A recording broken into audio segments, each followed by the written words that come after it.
I'm Tamara. I'm sleepy. Sorry, I didn't know you were yawning. I was mid-yawn, and it hurts when you have to stop in mid-yawn. This is Fearful Friends Podcast. You know what I just realized? I haven't burped in a while. I feel like you always do. I definitely didn't do it on the last episode. Perhaps even the episode before that. The burp vibes are not there. Yeah. Did I overdo it? No, it's the Sundayness because we've been recording on Sundays and I don't like it. We're just sleepy on Sundays. I know. Should be well rested and like ready to start the week, but I'm the opposite. I'm so exhausted from getting my life together. Well, because like you spend the whole weekend like cleaning and doing laundry and putting your house back together, and you have a kid. That's like a whole other set of chores. Mm-hmm. She's a chore. She is. And a dog.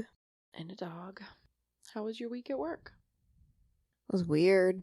Why? Are we recording though? Are you going to throw up? No. Get it together. Swallow it.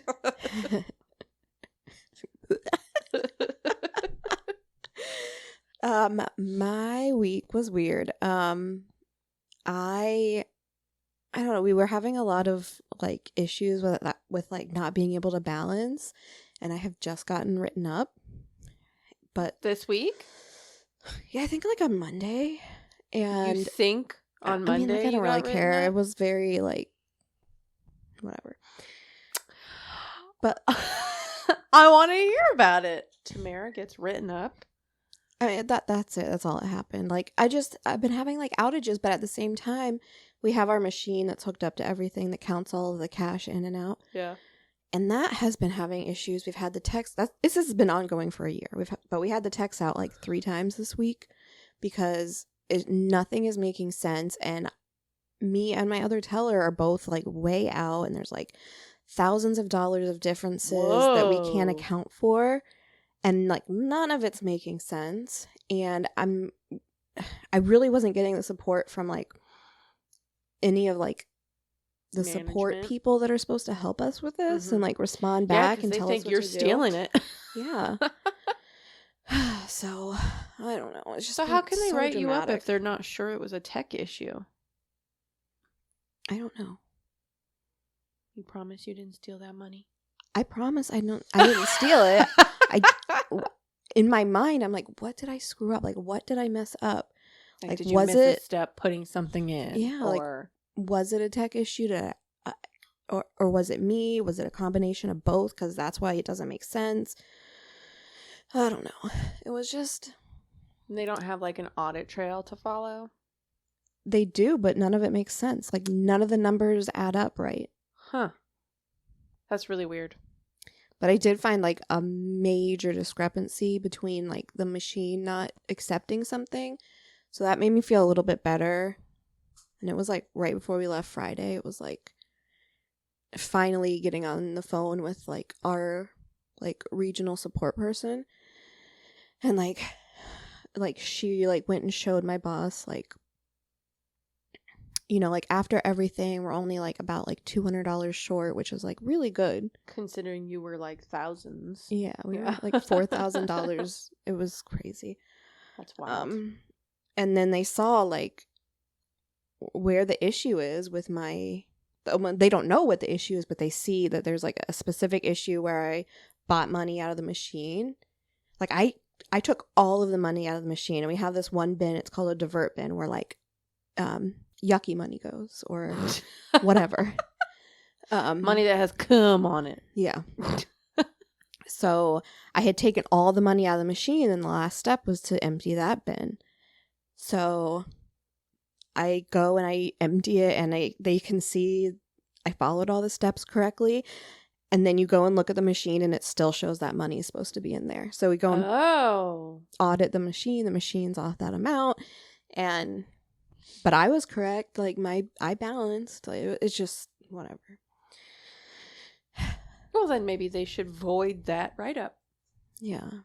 If it clearly wasn't Like they were like, well, over the past 6 months, you've had so many outages, and these can't be confirmed to be the TCR. We can only confirm that these are, and blah blah. I'm like, whatever. I don't fucking care. Is the TCR thing going to out your company that you work for? Mm-mm. Okay, we can cut that part out. I was just don't say anything that can trace you. So that is a weird week. Was weird, and then on Thursday night, oh yeah, I realized that she had this she had an ingrown toenail, and on Wednesday night I realized that it was really nasty, and I was like, okay, well, I put Neosporin and triple antibiotic and cleaned it really well, and then Thursday when I got home from work, it wasn't doing any better, and I felt like there was a line, a red line, and that's a really a vein. Yeah, it's a bad sign of infection. It's called streaking, and it can come from any little, even a mosquito bite. Ugh. This could happen, and it's a sign of the infection spreading up in your blood to your lymphatic system. Mm-hmm. So anytime you see a red line, kind of looks like a scratch coming from a wound, trailing up your limbs or whatever towards your drainage, it's very serious. So I was she was playing with lipstick too. She had put lipstick all over her body, and I'm like, all over her body. And you're like, is this lipstick? Yes, and I'm trying to remove it with makeup remover. Lick your thumb and rub it in. And I'm like, did you put lipstick on your foot? And she's like, no. And she's like, why would I do that? But you have lipstick on your knee. You have lipstick on your arm. It's literally everywhere. Like, why would I put it on my foot? I'm not psychotic, Mom. Who puts lipstick on their feet? So I was like, oh, God, I can't tell if this is it or not. So I'm like, let's just bring her to better safe the than children's sorry. urgent care. It's 8:00 at this point. And they're 24 hours, right? Well, they're open till 11 or 10, I think. 10, I don't know. Who knows? There's no way to know. I bet Google would know. Or the sign on the door, So we get in there and they call us back and they look at it and they're like, you need to go to the ER. I would have shit my fucking pants. I would have been so scared. They told us. Is my daughter gonna lose her foot? No, they were like, she needs to have an IV antibiotic because it's spreading. So, but it just wasn't a big deal. She's like, I could send you home with just an oral antibiotic, but you're not going to be able to get it till the morning day. And she's like, I've seen it get worse on kids, so better be safe and just go to the hospital and get the IV. And I wonder why they couldn't do something like that there. Yeah, I don't probably because they don't want y'all hanging around. They want you in and out. Yeah, probably. Move on. Because we were at the IV. We were at the ER for hours. They also had to do X-rays to make sure there wasn't a foreign body that got stuck in there. That was a splinter or something. And blood work and. So it really was just from an ingrown toenail. Mm-hmm. But I was so tired on Friday. And then, I called my boss. I was like, can I just come in late on Friday? Because, I was at the ER till 3:00 in the morning. And no sympathy. And then when we got home, I felt so bad. She was laying in bed and putting her to sleep. She's like, Mom, I had diarrhea. Oh my God. So bad. I'm like, oh. Just in her bed? Yeah, in her pajamas. And I'm like, it's okay. Sometimes antibiotics can really upset your stomach. Oh. And I'm like, I felt so bad. She thought it was hilarious. She thought it was funny? Yeah. I would Kids are crazy. Need therapy for that in my 20s if that happened to me. I would never get over it. So, yes, I was up so late. So I called my boss. I was like, can I come in late? And she's like, yeah, sure. And I went over to the pharmacy Friday morning, waiting in line to get her prescription. And they're like, oh, we won't have it until Tuesday. And I'm like, it's an antibiotic, you idiot. Why has this been happening so much? Do they have a shortage or something? Who knows? Because they call it in. They're like, yeah, it'll be ready in an hour. And then you go there and they're just like, no, we won't have it for 4 days. Yeah. Bitch, I can't wait fucking 4 days. I just had surgery or something like that, you know? Like, what? So she's like calling around to the other pharmacies trying to find out where it is. And I'm getting all these calls from work. And I'm like, hello? And they're like, we need the code to so-and-so vault. And I'm like, oh my God. Can you give that to them over the phone? Well, like, we have like 2 sets of codes. It's like 1 and 2 on everything. So like half of the employees have 1 and half of the employees have 2. Everybody take notes if you want to rob a bank. Don't I mean? It's just how, I mean. 3, 4, 5, 7. It was the same thing when we worked out in Dixie. Remember, it was a code and then a key. Oh, yeah. So it's like everything's like, sense.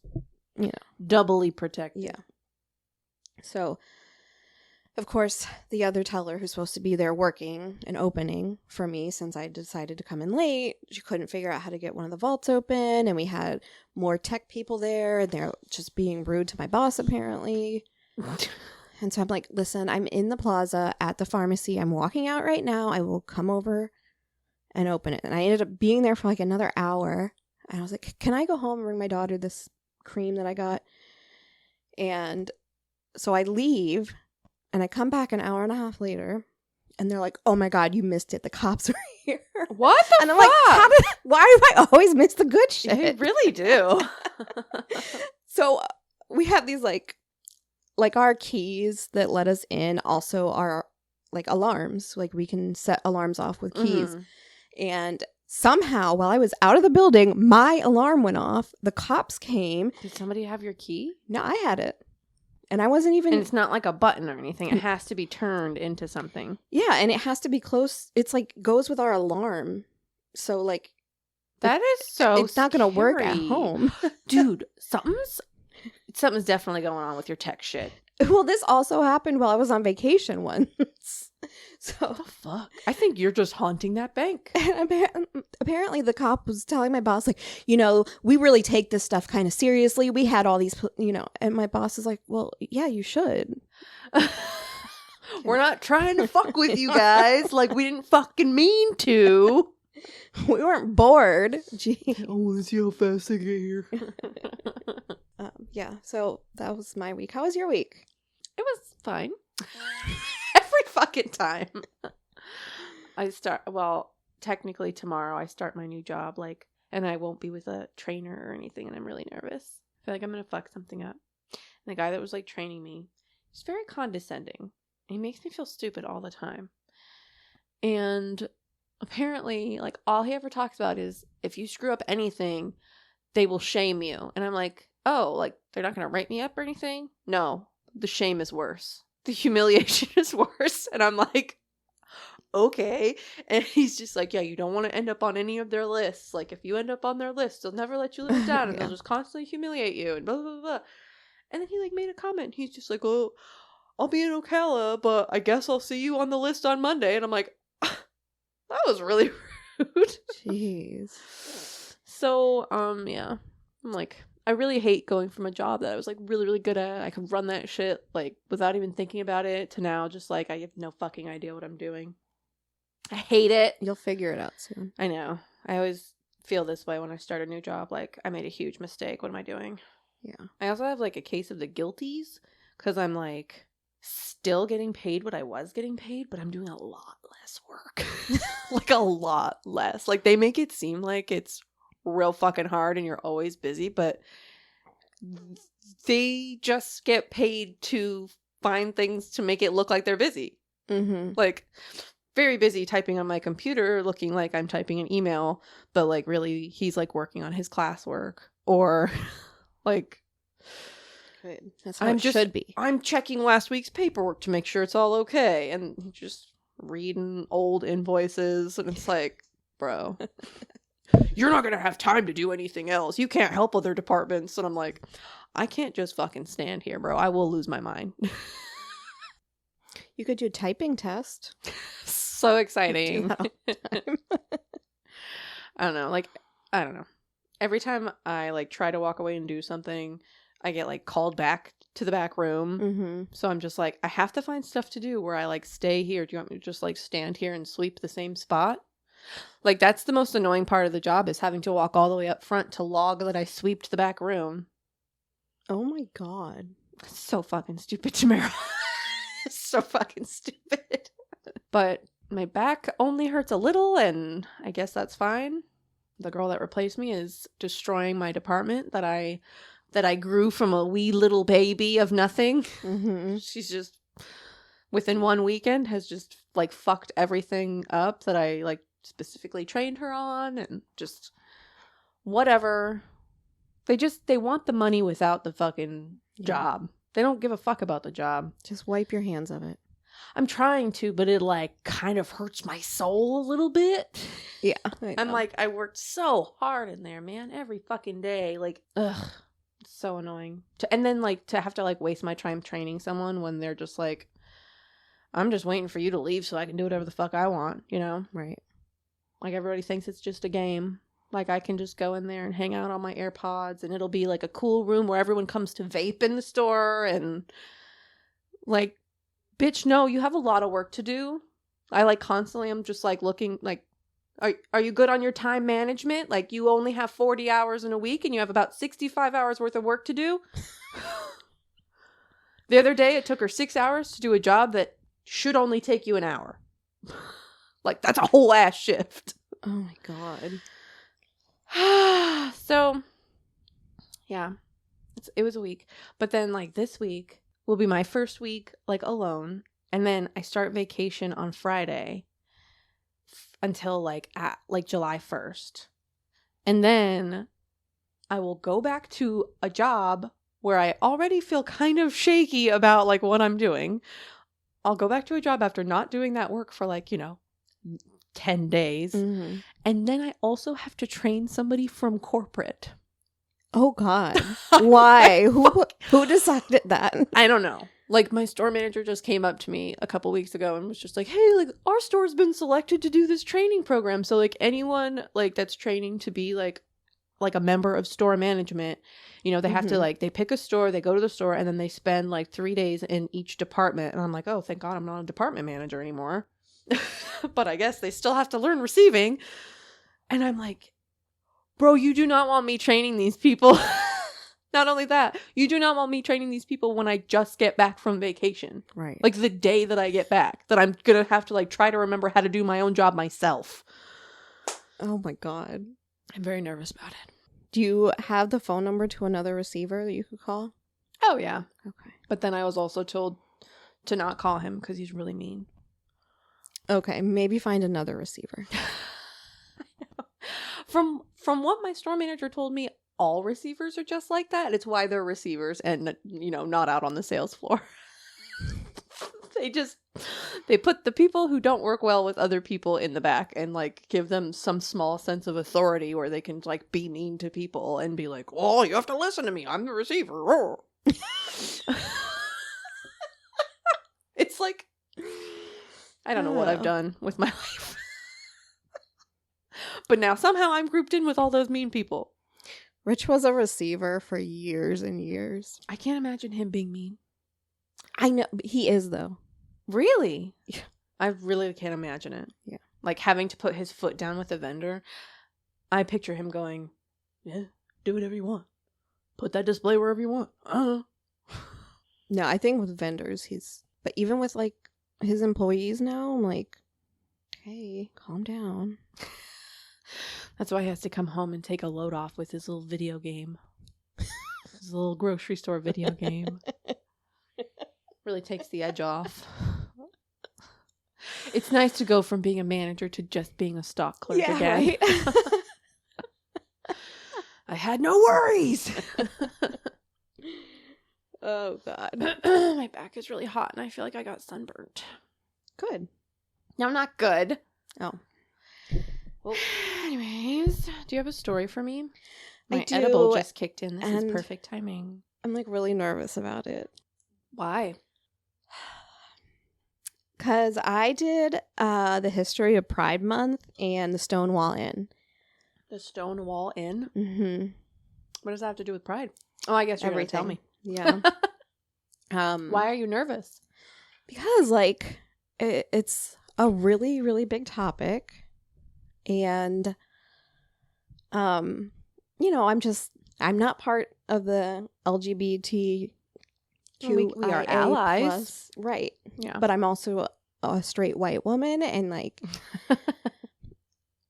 I know that, and I know that You're nervous that you're gonna hurt someone's feelings. Well, yeah, and it like because I don't have experiences, so like I inherently have like ignorance about it. But We have a little experience.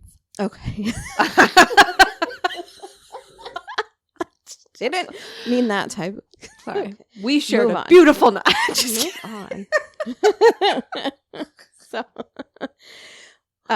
whatever. It's just people's experiences that I have no business having an opinion about, which is what makes it nervous. And I'm like, so let's do an stuttering. episode about it. I'm like stuttering, but it's important because it is important. it's June. To talk about. It's Pride Month, and we are allies. And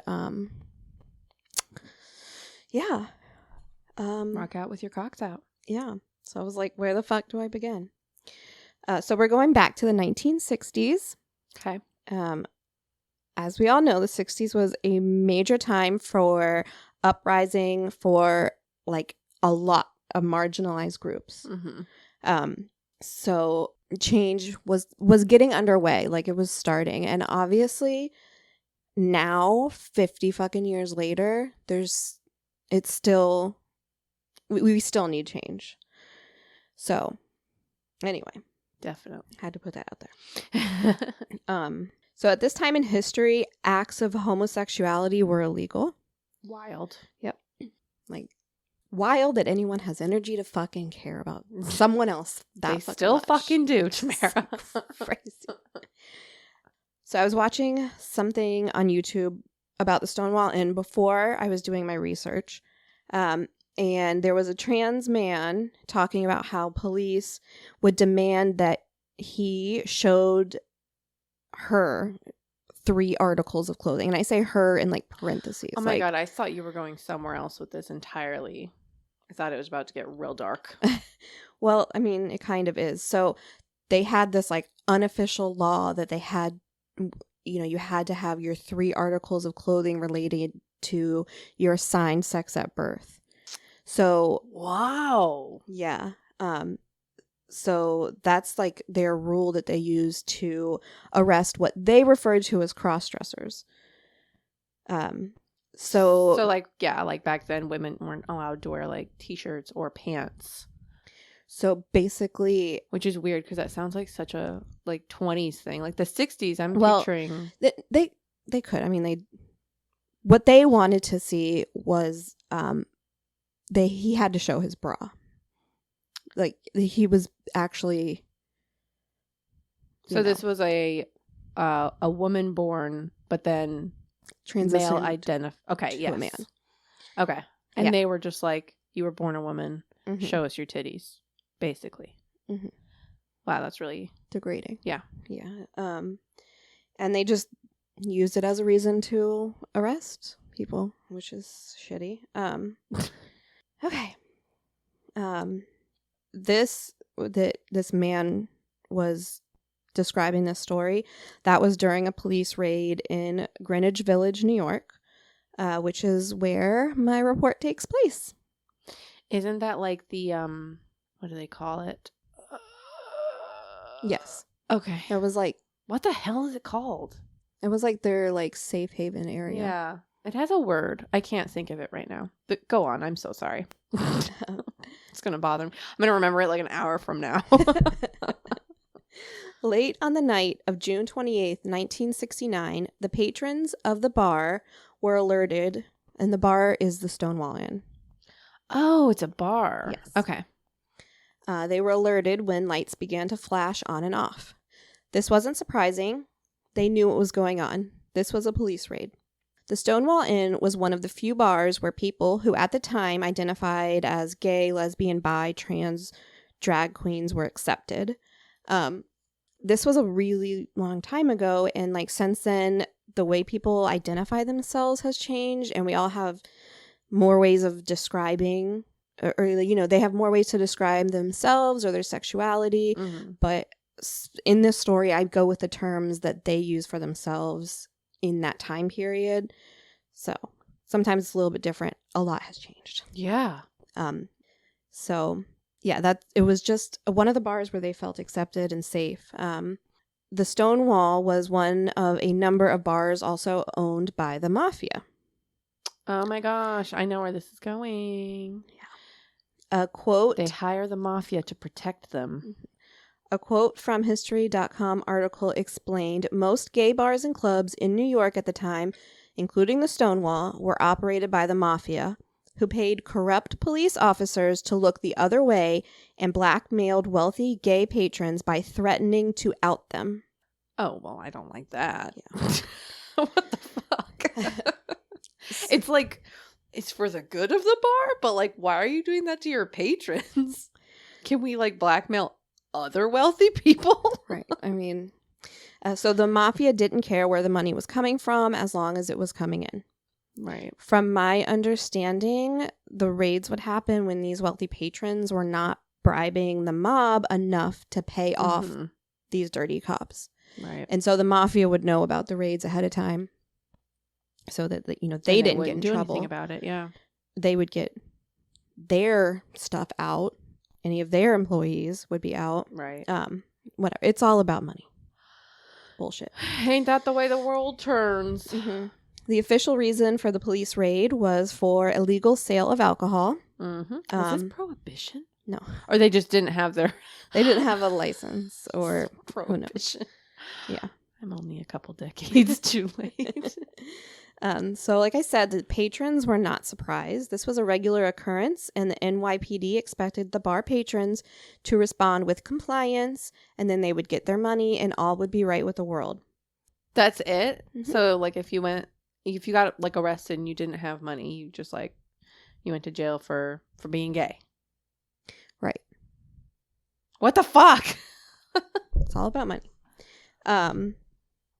But this night, the crowd decided to fight back. Hell yeah.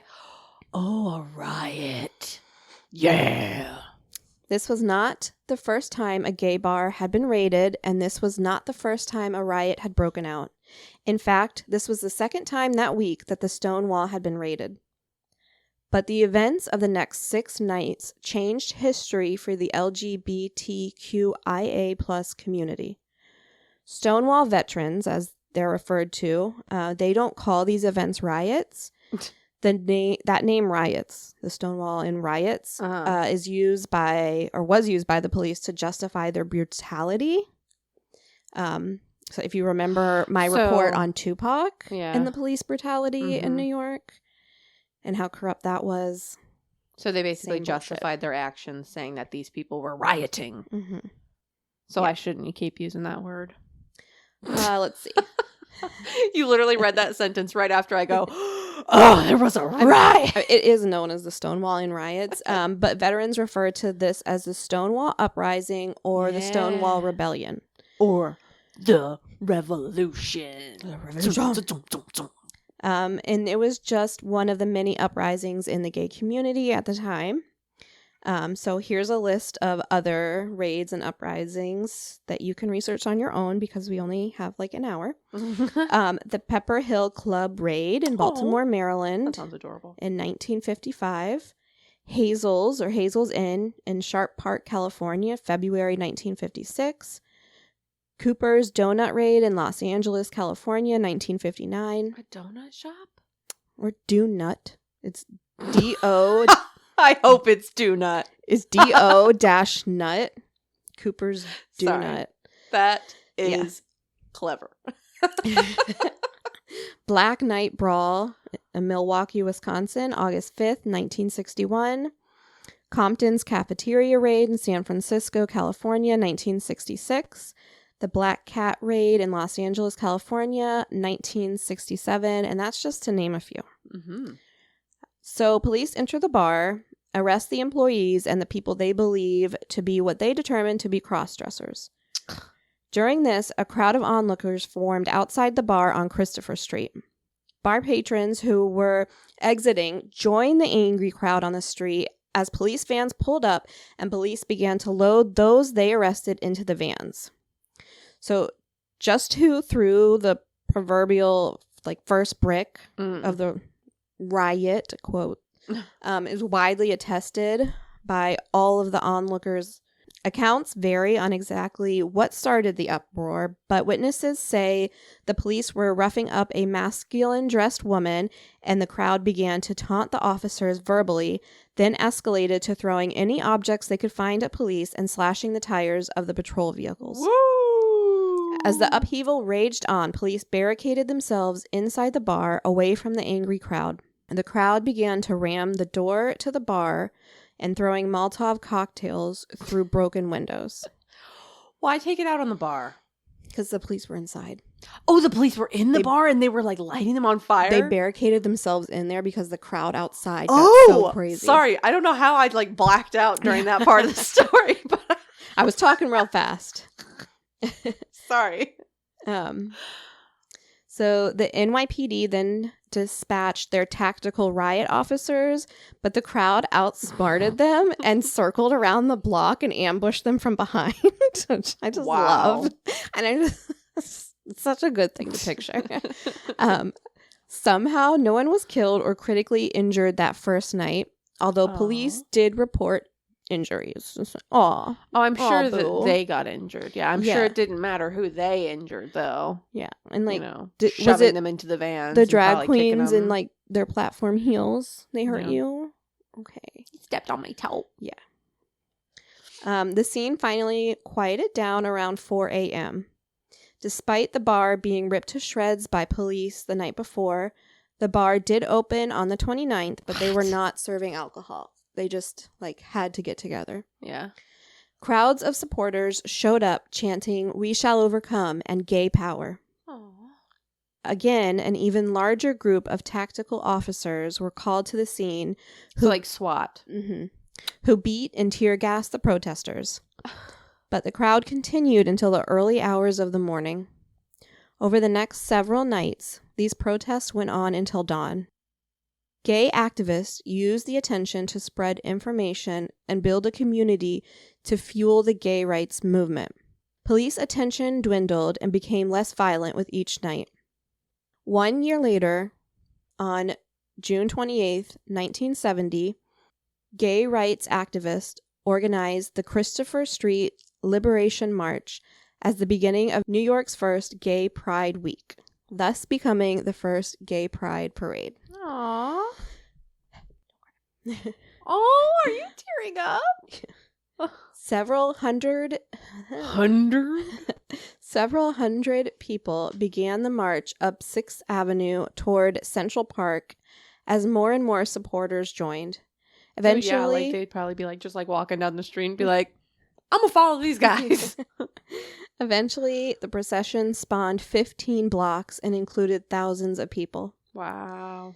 The events that night at the Stonewall Inn kicked off an over 50-year tradition that had grown not only in cities all over America, but also globally.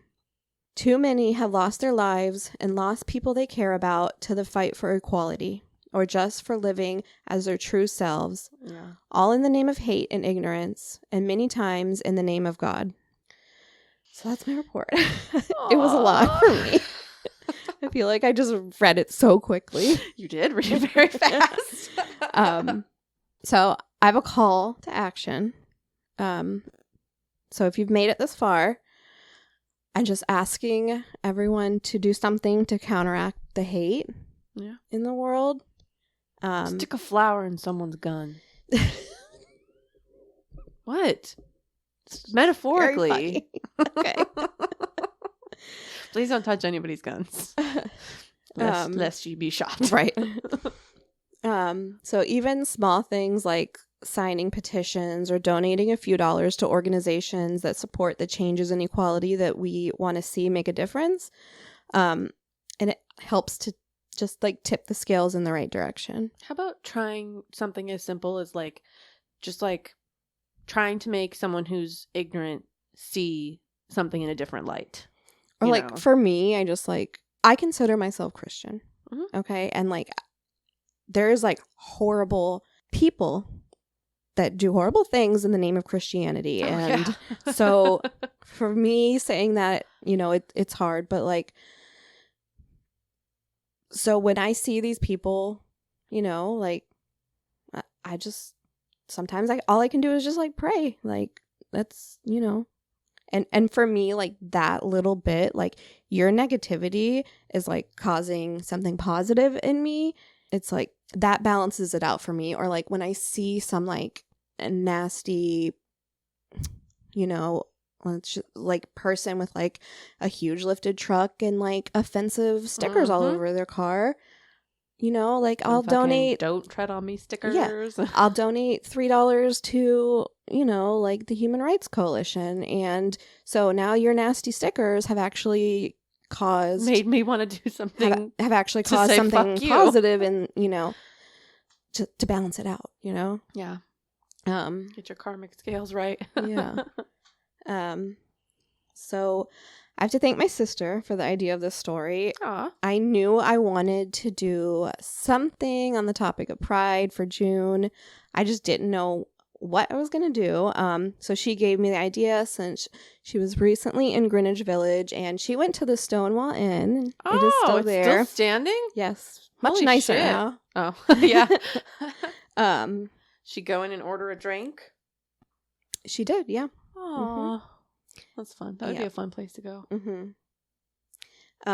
So yeah, that was my story. It was really difficult. It's I really, think you did really great. hard to like research, and like, oh my God, I watched so many videos on YouTube and just was like so emotional. Yeah, it's like and I'm really sad I to know. see like people struggle every day to just be who they want to be. Yeah. So yeah, to just like see that amount of hate being put towards such undeserving people, you know, that is hard. Yeah. But I was out like leaf blowing my driveway, like just crying. It's sweat, everyone. Fine. It's my eyeball sweat. Yeah. So I don't know. Maybe a call to action. Yeah. And happy Pride. Happy Pride Month. Yeah. So, do you have anything to add to lighten the mood? Please. A joke? A recipe? My husband did get hit on by a man the other day, and I got a little jealous. Wow. I was like, stay away from my husband. Wow, He's spoken for. Hello, I'm standing right here. He was so precious, though. I was just like, now you know what it's like to be hit on by someone. Yeah. And he's like, that he wasn't hitting on me. Oh, yes, yeah, yes, he was. Babe. Yeah. I don't have anything else funny. Okay. I love you. I'm so sorry. You did so good, sweet pea. I just hate mean people. Like, they're everywhere. It's so easy to be kind. Yeah, but they grew up like with hate.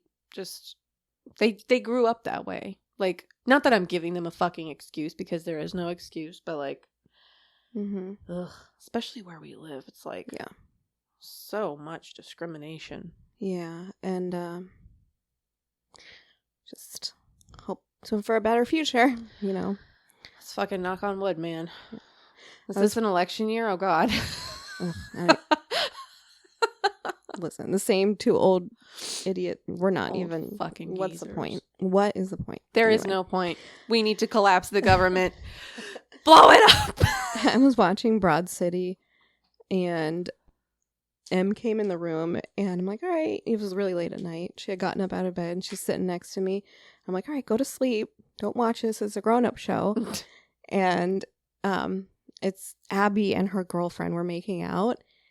And I thought she was going to be like, why are two girls kissing? But she didn't even say anything. She just like watched it. And I was like, that's because kids are innocent. It's their parents that corrupt them. Yeah. Kids don't see color. They don't see like hate or you're different than me. Except like sometimes she calls me fat. But I hope she doesn't. I've been very, very careful on the subject of fat and skinny and weight loss and calories and... You're a good mom. I try. Try not to give her like a freaking... You have a really bad personality. And my hair Maybe you makes need me to look work on boring. that. Yeah. Oh, yeah. She won't call you fat, but she'll call you boring. Yeah. She's actually just like you. You call me boring all the time. Yeah, well, Gertrude. Fuck off. All right, everyone. Please rate, review, subscribe. And if you have any of your own crazy stories, please send them to Fearfulfriendspodcast@gmail.com. All right. Bye, friends. Bye.